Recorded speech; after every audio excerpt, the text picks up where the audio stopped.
नमस्कार दोस्तों, मेरा नाम है डॉक्टर सचिन देव और आप सभी का स्वागत है मेरे इस यूट्यूब चैनल पर। दोस्तों आज का टॉपिक है कि जेनेरिक दवाई और एथिकल यानी ब्रांडेड जो दवाई है, कंपनी की दवाई है, उनमें अंतर क्या होता है। जेनेरिक क्या है, एथिकल या ब्रांडेड क्या है, इनमें क्या अंतर है। एक क्वेश्चन आया था पूछने के लिए, उन्हें समझ में नहीं आया था। वो ये कहना चाह रहे थे कि जेनेरिक जो होती है वो लोकल दवाई होती है, और जो एथिकल और ब्रांडेड होती है वो अच्छी होती है, अच्छा असर होता है उनका। तो इनके बीच में क्या भेद है वो जानने की कोशिश वो चाह रहे थे। तो आज उसी के ऊपर वीडियो है। तो मैं आपको बता दूं, देखिए जेनरिक और एथिकल दोनों ही कंपनी की दवाई है भाई।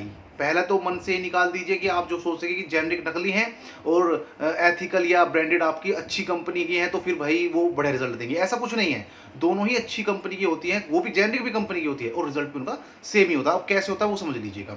देखिए एथिकल और जेनरिक कहाँ अंतर आ जाता है इन दोनों में, ब्रांडेड कंपनी में और जेनरिक कंपनी में कहाँ अंतर आ जाता है वो समझ लीजिए। सपोज कीजिए कि एक सर दर्द की एक मैं दवाई बनाना चाह रहा हूँ। मैं एक कंपनी खोली है मैंने, और किसी को सर दर्द रहता है तो मैंने एक दवाई बनाने की कोशिश की।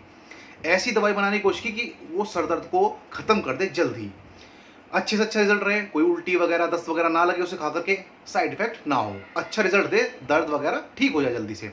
तो मैं उस पर काम करना शुरू करूँगा। मैं बहुत सारी जानकारी इकट्ठी करूँगा पहले तो, कि भाई कौन सी गोली बनानी चाहिए ताकि सिर का दर्द ठीक हो जाए, कितनी मात्रा उसकी लूँ, बहुत सारी चीज़ों की जानकारी लेनी होती है, बहुत सारे रिसर्च करने होते हैं हमें।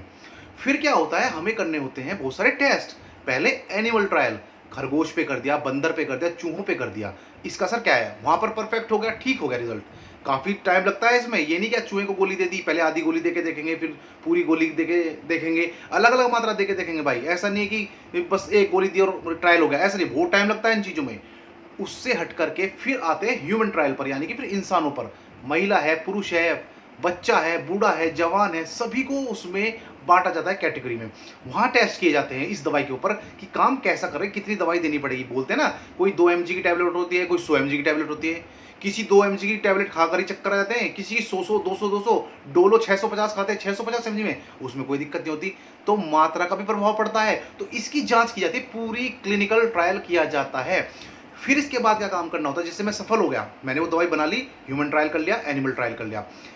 अब मैं बोलूँगा कि जी मुझे इसका पेटेंट चाहिए, मैं पेटेंट कराऊंगा इस दवाई को, ताकि इसके अलावा कोई दवाई को ना बना सके, मुझे ही अधिकार मिले। भाई मैंने ही तो खोज किया ना इस दवाई की, तो इस दवाई को सिर्फ मैं ही बनाऊंगा, कोई नहीं बना सकता। तो पेटेंट करा लेते हैं दवाई को।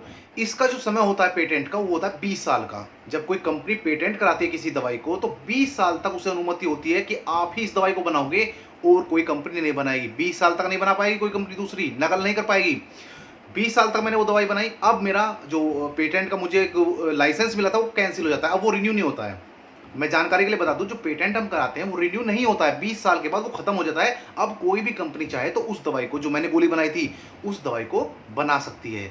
तो जो 20 साल बाद कंपनी दवाइयां बनाती हैं मेरे से अलावा, मैंने तो बना ली, 20 साल मैंने बेच भी ली, अब मेरे से अलावा जो दूसरी कंपनियां बना रही है वो कंपनियां कहलाती है जेनरिक कंपनियां। ब्रांडेड कंपनी तो मेरी है, मैंने ही बनाई थी, वो कंपनी मेरी है, लेकिन जो दूसरी कंपनियां बनाना शुरू करेगी मेरी दवाई को देख हम देख, तो वो कहलाएंगी जेनरिक कंपनियां। तो आप उन्हें लोकल मत समझे, वही साल्ट है, वही दवाई है, लेकिन दूसरी कंपनियां बना रही है। तो जेनरिक दवाई लोकल नहीं होती, खराब नहीं होती हैं। अब बात करते हैं सस्ती और महंगी का।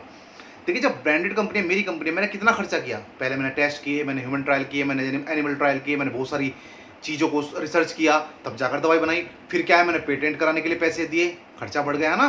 फिर उसके बाद क्या होगा, आपने देखा होगा कि ऐड कराने पड़ते हैं, बड़े बड़े टीवी पर विज्ञापन आते हैं, बहुत सारी कंपनियों के ऐड आते हैं टीवी पर, उनके पैसे कहाँ से आएंगे। अच्छा जैसे एमआर होते हैं, वो आपने देखे होंगे, वो दवाई का एक मतलब फाइल से लेकर आते हैं दवाई की, और वो बोलते रहते हैं हमसे, डॉक्टर से, कि सर ये वाली दवाई चला दीजिए, बहुत अच्छा रिजल्ट है, ये दवाई चला दीजिए। मेरे पास भी आते हैं। तो एमआर को खर्चा कौन दे रहा है, वो जो एमआर कंपनी का नाम बता रहे हैं आके, तो उनका खर्चा कौन दे रहा है भाई, वो भी कंपनी देगी। तो कितना सारा खर्चा हो गया। अब वो कंपनी क्या काम करेगी, दवाई का रेट ज़्यादा बढ़ा देती है ताकि उसका खर्चा निकल सके। आप किसी साड़ी की दुकान पर गए हो तो आपने एक चीज़ नोट करी होगी, किसी भी कपड़े वाले की दुकान पर वो कोल्ड ड्रिंक ला कर रख देते हैं आपके पास, लीजिए सर कोल्ड ड्रिंक पीजिए, लीजिए सर चाय पीजिए, लीजिए सर पानी पीजिए। तो वो जो खर्चा है ना कोल्ड ड्रिंक का, वो साड़ी में, कपड़ों में पहले जोड़ दिया गया है। बड़ी बड़ी लाइटें लगी रहती हैं, एसी लगे रहते हैं, उनका खर्चा कौन निकालेगा, उनका खर्चा भी आपसे ही लिया जाएगा। वो बस ये ना हाथ की सफाई वाली बात है, आपसे ही लिया जाएगा उसका खर्चा। तो दवाइयों का खर्चा कैसे निकालेंगे भाई हम, जो विज्ञापन है ये या कुछ हम ऐड करा रहे हैं वो आपसे ही ले जाएंगे रेट बढ़ा करके दवाई के। तो इसलिए हमेशा क्या होता है, जो ब्रांडेड कंपनियां होती हैं वो महंगी दवाइयां बेचती हैं और जेनरिक जो है हमें सस्ती मिल जाती है, क्योंकि जेनरिक का कोई ऐड नहीं होता, इन्हें कोई मार्केटिंग नहीं करनी होती है, इन्हें कोई एडवर्टाइजमेंट नहीं करना होता है, कोई एमआरपी नहीं रखते हैं, इनकी दवाई आराम से बिक जाती है। तो इनकी दवाई का रेट जो होता है वो हमेशा सस्ता होता है और जो एथिकल है या ब्रांडेड है उनका महंगा होता है। यहाँ पर एक चीज़ और आती है कि जो ब्रांडेड कंपनी है वो केवल एक ही होती है, चाहे वो सिप्ला हो, चाहे रैनबैक्सी हो, चाहे वो डॉक्टर रेड्डी हो, केवल एक ही कंपनी होती है, सारी बाकी जेनरिक होती है। मान लिया मेरी कंपनी सिप्ला थी, मैंने किसी की खोज की किसी दवाई की, तो भाई मेरी कंपनी हुई ब्रांडेड एथिकल, लेकिन 20 साल बाद यानी मेरी सिप्ला कंपनी है वो दवाई नहीं बनाएगी लेकिन वो पेटेंट मेरा खत्म हो जाएगा। अब जो दूसरी कंपनियां बना रही हैं वो जेनरिक कहलाएंगी, चाहे वो रैनबैक्सी बना रही हो, रैनबैक्सी भी जेनरिक कहलाएगी, चाहे वो डॉक्टर रेड्डी की बना रही हो जेनरिक कहलाएगी, चाहे वो जाइडस कैडिला बना रही हो वो भी आपकी बोली जाएगी जेनरिक। वो ब्रांडेड कंपनी नहीं रही, भले वो बहुत बड़ी कंपनी है लेकिन पेटेंट मेरे पास है भाई। तो ब्रांडेड कंपनी किसकी हुई, ब्रांड नेम किसके पास हुआ, मेरे पास। जेनरिक कंपनी कौन होंगी, जो 20 साल बाद बनाना शुरू करती हैं। तो सिप्ला हो सकती है वो कोई दवाई लेकर आई हो, वो ब्रांडेड कंपनी रही हो, लेकिन वो दूसरी दवाइयां भी बनाती है दूसरी कंपनियों की, तो इसलिए उसे जेनरिक दवाई भी, जेनरिक कंपनी भी बोला जा सकता है। तो जेनरिक का मतलब ये नहीं कि सिप्ला का नाम है तो वो सब ब्रांडेड है, मोरपैन का नाम है वो ब्रांडेड है। अगर वो 20 साल बाद दूसरी दवाई बनाती है किसी और की कंपनी की तो वो भी जेनरिक कंपनी कहलाई जाएगी। तो ब्रांडेड कंपनी केवल एक होती है जो उस दवाई पर रिसर्च करती है, जो उस दवाई को बनाती है।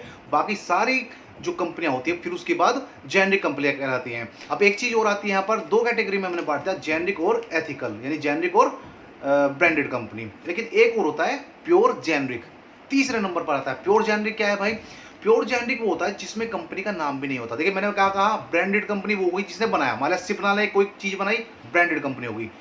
20 साल बाद रैनबैक्सी ने उसकी देखम देख दवाई बनाई, वो हो गई जेनरिक कंपनी, कंपनी है वो।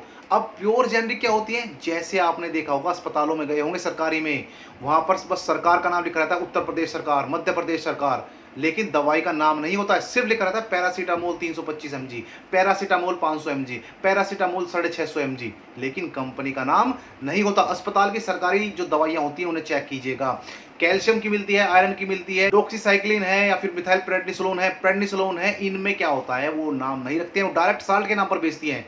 सबसे बड़ा उदाहरण पैरासीटामोल का है, आप अस्पताल गए होंगे तो पैरासीटामोल तो आपको प्रसाद के रूप में मिलती है, तो उसमें कंपनी का नाम नहीं होता है, तो वो होती है प्योर जेनरिक। लेकिन अब बात करें कि असरकारक कौन सी होती है, प्योर जेनरिक या फिर ब्रांडेड, भाई सारी ही असरकारक होती हैं। मैंने बताया ना कि मैंने पैसे ज़्यादा कर दिए दवाई के क्योंकि मुझे खर्चा ज़्यादा लगा था, उसमें ब्रांडेड कंपनी थी। जेनरिक को ऐड नहीं कराने थे, उसने थोड़े कम कर लिए, और प्योर जेनरिक को तो बिल्कुल ही कोई मतलब ही नहीं होता है, कोई एडवर्टाइज होता ही नहीं, वो तो सरकारी अस्पताल में फ्री में इस तरह से मिल जाती हैं, तो वो होती है प्योर जेनरिक। तो आपने समझ लिया होगा जेनरिक, एथिकल, ब्रांडेड जिसे बोल देते हैं, या फिर प्योर जेनरिक में अंतर क्या है। यही अंतर है इसमें, यही इसी वजह से सस्ती महंगी हो सकती है ये। तो उम्मीद है आपके सवालों का जवाब देने में थोड़ा सा मैं सक्षम रह पाया हूँ। अगर कोई फिर भी कोई क्वेश्चन आपका रह गया होगा तो मैसेंजर पर आकर आप मैसेज कर सकते हैं, क्वेश्चन पूछ सकते हैं। अगली वीडियो में जल्दी मुलाकात होगी, तब तक स्वस्थ रहे, मस्त रहे, तंदुरुस्त रहे। आपका दिन शुभ हो, नमस्कार, धन्यवाद।